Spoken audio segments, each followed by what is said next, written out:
Today is the day we are finally dropping off the E36 to officially turn it in to a real race car.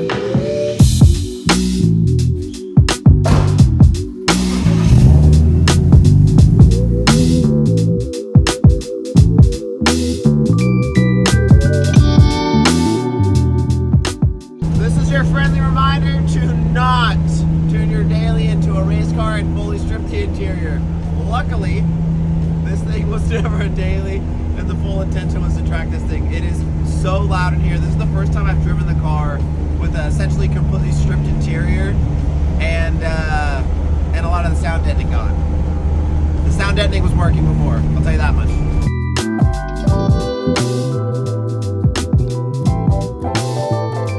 It's going down. It has officially been a week and a day to the date that we dropped off the E36 to get the cage work done. Got the call yesterday and it's ready to go. So we're gonna go check it out in person for the first time. I'm a little nervous. Look at her go. Oh shit, it looks sick. It looks really sick actually. Damn. This looks so insane. Holy shit. It smells like paint. No, I'm gonna pass out while I'm driving. Holy shit. Bro. It does smell like, oh wait. Oh, they like painted. Oh my god. Hey, we up. Hey, we up. Does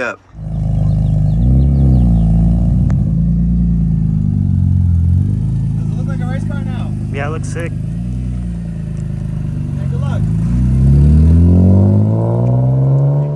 First time driving it, obviously with a cage. I'm pretty nervous, I'm not gonna lie. But also I had to kind of mock up these harnesses just for the time being until I get home. I mean, they're fully clipped in, you know what I mean, no big deal. But we gotta make it home, maybe about 30 minutes. And then once it's fully in the shop, we do like a full walk around, really check everything out. And I'm freaking hyped.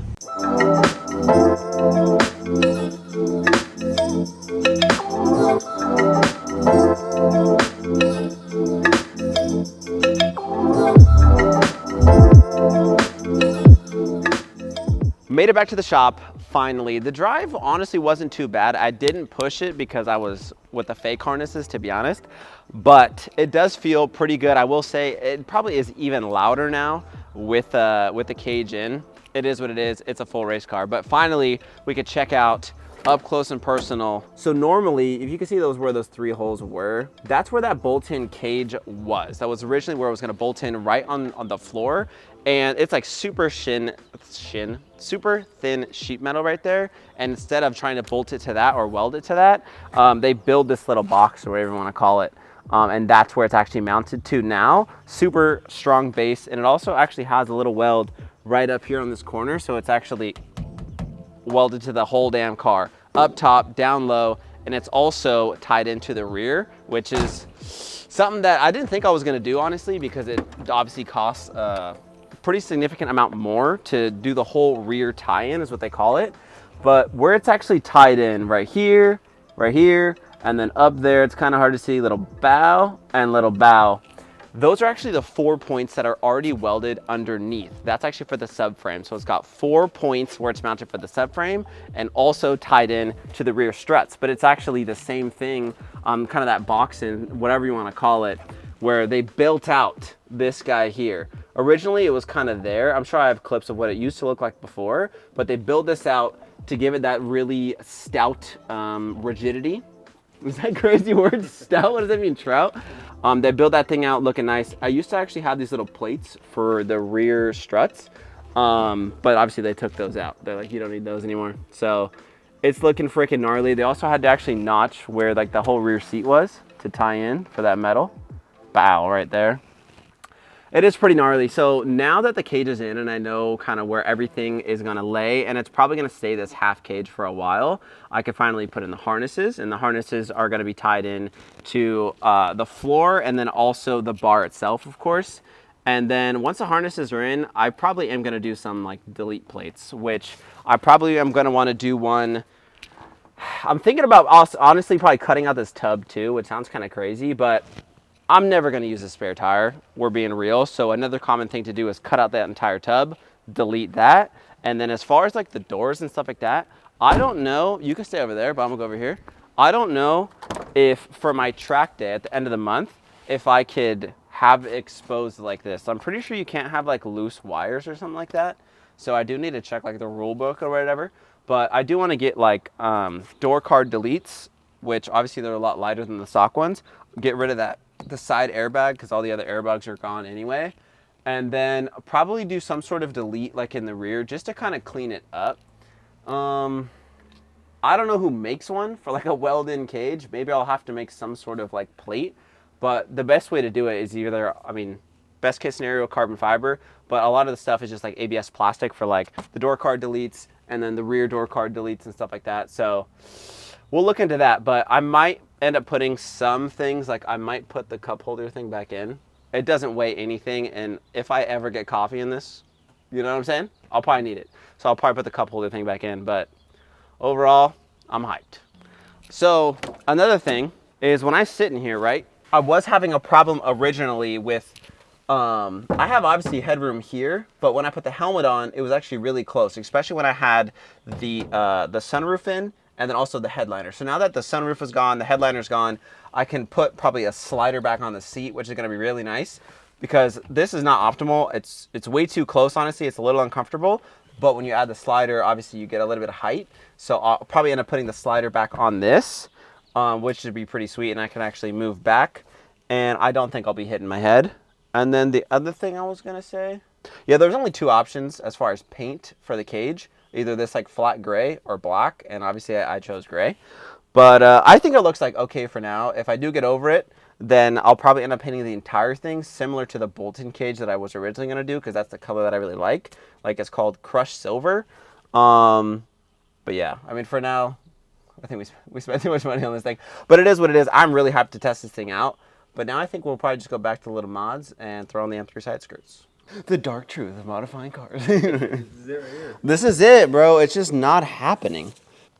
The head of this little clip just is so, yeah, it's just old and it just doesn't want the sauce. Absolutely doesn't want to cooperate. I'm kind of scared. Here we go. Look at this dude. Hold on, bro. Here it is. Here we go.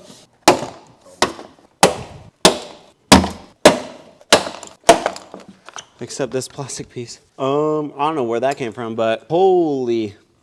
All right. Clean her up a little bit. Because someone commented on the 36 mods onto my 36. So like you have almost everything. You don't have the M3 side skirts. And then I replied to him. I said, they're in the mail. That's crazy. Wasn't ready, but so there's no clips on this, but see if this just snaps on or what. Because I think how it's supposed to go is the clips snap onto here and then you pop it into here, you know? Well, it's already popped in though. Oh, You broke it? I already broke it. Nah. Well, we're already breaking shit. There you go, that works. Come on, dude. Are you serious?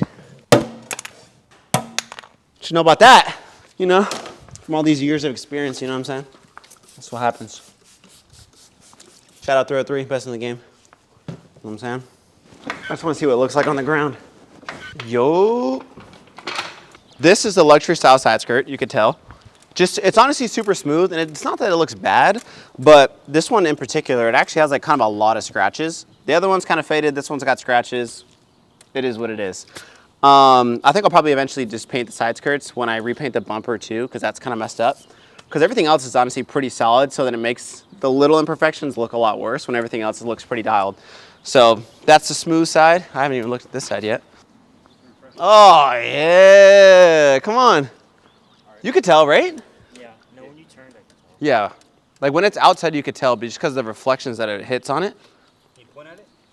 This little bow action. Now it's an M3. Now, yeah, no, that made it look honestly a lot better. I think, right? Like outside you can really tell like the difference. It's like the same thing. Like there's always like the small things, like even like the mirrors too. Obviously, like it's a big difference from here, but some people could just see it drive by. They don't even know. Like mirrors, even I would even see it in the garnish and the doors. Like some people won't even know. Oh yeah, oh that's true. Yeah, like the thicker molding, and then yeah, like switching that out too. Obviously, got rid of that M3, and then even like the rear bumper. Like the other one kind of looks the same, but then the M3 one has a much better area for a diffuser to actually go. Like the other one you actually have to cut, but this is like a little Turner diffuser that fits right into the M3 bumper and not a 328. So, it looks nice in this lighting, huh? No, now the side skirt needs to get ripped off, huh? Yeah, I need to take that off. Take that thing off. So good. I need a fucking thumbnail too, like this. All right. Yeah, see, here we go. He's locked in now. All right, don't make fun of the fit, but it is what it is, because I'm not trying to get my shirt dirty, and the mic is perfectly placed here. So now we're moving on to the second side skirt. The passenger side is done, driver side going on. I'm still waiting for these clips to show up in the mail, but they're for sure showing up today. So we're gonna get that thrown on, check out that full reveal. It's gonna be looking nice. And then I also got a new part. This is a Rogue Engineering strut base, but in order to put this, you just want to be in the vid, that's crazy. That's $5 right there. This is a Rogue Engineering strut brace, but it also does say you want to have the mounts, like the reinforcement plates that go in between. They sandwich in between your strut, like your top hat, and the actual place where it mounts on the chassis. But what's crazy is I kind of feel that I already have a reinforcement plate in there when I did the aftermarket, what are they called? Vorslag. I have Vorslag camber caster plates, and it almost looks like it has an integrated little like reinforcement plate in there. So I'm gonna have to take it apart. So it says when you put this on, you wanna make sure you have the plates in there for sure. So might hold out on this for a little bit, but it's here and it looks pretty nice. So this is the little plate I'm talking about that's supposed to kind of sandwich in between here. So it would actually go, it sandwiches right in between here, so it go right below. But if you actually look at this, it almost seems like there is a little like reinforcement in there already. So I feel like I should probably do some research there. Wow, it's really hard to see that, but it seems like there's already a plate in there. So I don't know if you're supposed to like double up on these things. I don't know. If you know, comment down below what I'm supposed to do, but apparently that's supposed to go in there. Just because I'm super impatient, this is what this strut brace is gonna look like. Let's see here, bam. Kind of right up in there. Know what I'm saying? How's she looking? You can see the vision. Yeah, it's gonna look pretty sick. I mean, I'm kind of contemplating powder coating it. I mean, while it's out, you know what I'm saying? It does have some scratches on it, whatever. But I feel like it should match like the blue everywhere that I have. I'm either gonna go blue or I'd match the cage, which also I guess would make sense, kind of like that Nardo gray, flat gray.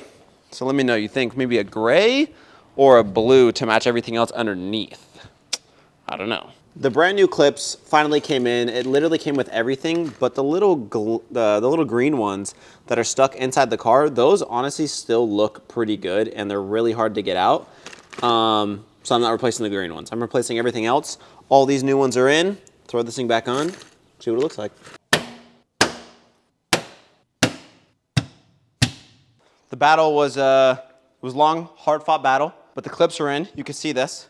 Anyway, it was a long, hard-fought battle. I broke a million clips. The problem is these clips did not want to clip in, so I had to frickin' yank out the old ones. Where's this? Had to yank out the old, like, little green ones. These are the ones that just, I guess, were dead. I don't know. All the other ones seem fine. These were absolutely horrible, but they're finally in. And now I just need to pop in. This is what goes along the bottom. These ones. Does it even focus? It didn't focus? Okay, it's nice. Yeah. This one just goes in the bottom, and then we clean it up. It's just officially still not an M3, you know?